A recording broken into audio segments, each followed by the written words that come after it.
This hand-cranked grain mill kept families alive before electricity. And, well, it still works today. The fastest way to starve isn't a lack of food, it's a lack of processing power. Long before power grids, engines or factories, survival hinged on one deceptively simple machine, the hand-cranked grain mill. And when modern systems fail, this old device doesn't just become useful, it becomes priceless. This isn't nostalgia.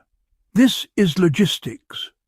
Grain has fed civilizations for over 10,000 years, but grain you can't grind is just hard seed. You can't chew it, you can't digest it properly, and you can't turn it into the food that actually keeps humans alive. That's where this machine steps in, quietly doing what it has always done, turning raw survival into calories you can actually use. Hand-cranked grain mills were once as common as cooking pots. In farmhouses, frontier cabins, military camps, monasteries and village homes, they were the final link in the food chain. Wheat, barley, rye, maize, none of it mattered unless you could grind it. And this mill didn't need fuel, wires, or spare parts shipped from across the world. It needed arms. That's it. Why, grain mattered more than almost anything else. Grain wasn't just food, it was security. Civilizations actually rose and fell on their ability to store, protect, and process it. Ancient Egypt, for instance, measured wealth in grain reserves. And medieval towns regulated mills, because, well, whoever controlled grinding controlled bread. During sieges, grain kept people alive long after fresh food disappeared. But here's the thing, grain only becomes food once it's crushed. Whole kernels can last for decades if kept dry, which is why grain was the ultimate long-term storage crop. Flour, by contrast, spoils quickly. So, historically, people didn't store flour. They stored grain and ground it as needed. The hand-cranked mill made that possible at the household level. This is the part, honestly, that modern people forget. You can stockpile wheat berries for years, but without a way to mill them, you're just sitting on potential, not nutrition. The vintage grain mill closes that gap. So, let me explain how the hand-cranked grain mill actually works. At its core, the design is, well, brutally simple. You have two grinding surfaces, usually stone or cast iron, sitting right across from each other. The grain drops between them. As you turn the crank, those surfaces rotate and, crush the grain. The distance between those surfaces, that's what determines the texture, whether you get coarse meal or fine flour. There's really no mystery engineering here. No electronics, no fragile components, just friction and leverage, plain and simple. And honestly, that simplicity is exactly why these mills survived wars, migrations, and even economic collapses. The best historical mills were, well, adjustable, allowing households to grind different grains or change textures for bread, porridge, or even animal feed. That adaptability truly mattered. A single mill could serve multiple purposes, stretching its usefulness across seasons and, generations. Now, this is where things get clever. The mill doesn't rush, it doesn't overheat the grain, it doesn't strip away nutrients. Unlike modern high-speed roller mills, hand grinding preserves the germ and oils, making the flour more nutritious. Slower, yes, but stronger food. Why these mills thrived before electricity.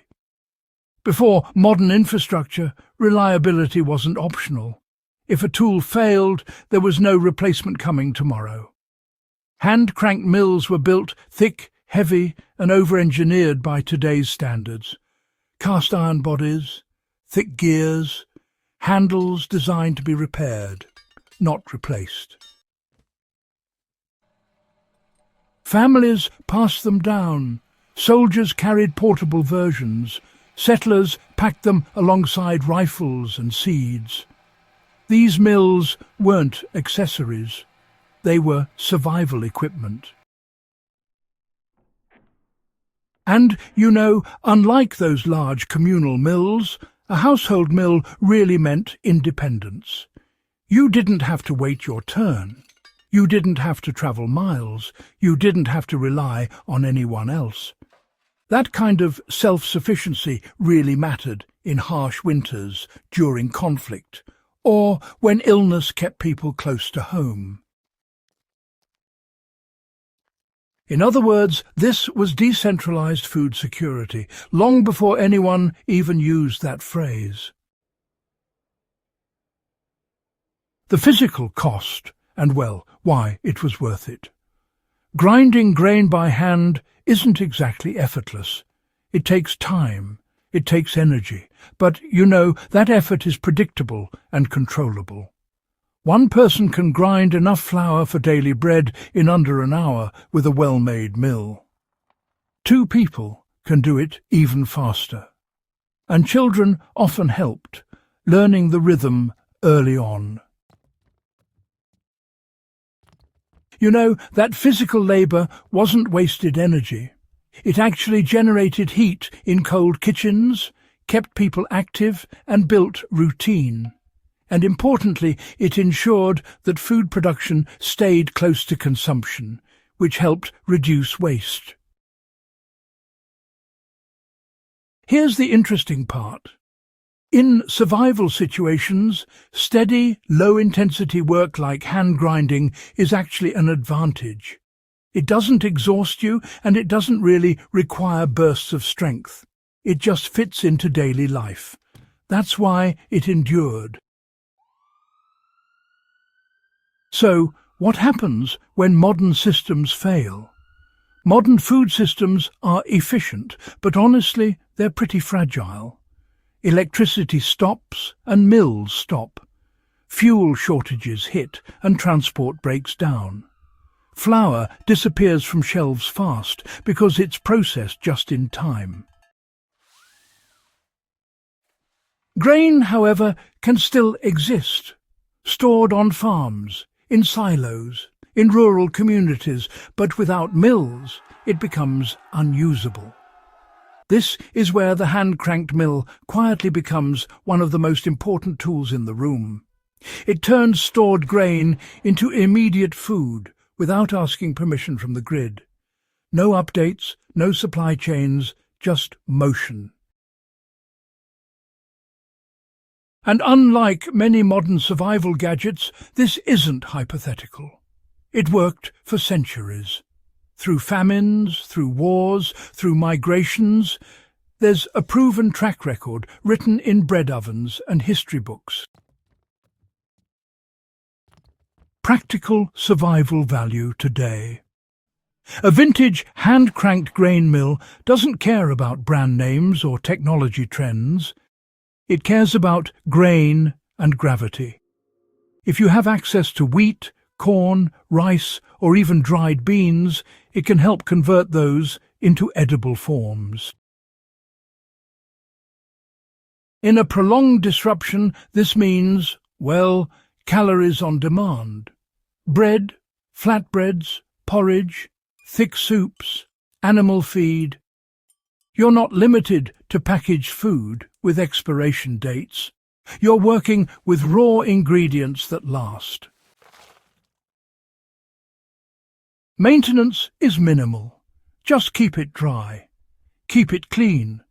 Occasionally oil moving metal parts. That's it. No specialized knowledge required. No rare components. This simplicity is exactly why it belongs on a channel focused on before modern survival. It's not flashy, it's foundational. Why this tool still matters. There's a reason these mills are still sought after today. They represent a kind of resilience modern life rarely teaches. Not speed, not convenience, but continuity. Owning or understanding one reconnects you to a long line of people who solve the same problem with fewer resources. How do you eat tomorrow? The answer, for thousands of years, was often the same: grind grain, bake bread, survive. This isn't about fear, it's about respect for what worked. The hand-cranked grain mill is proof that some solutions don't need upgrading. They just need remembering.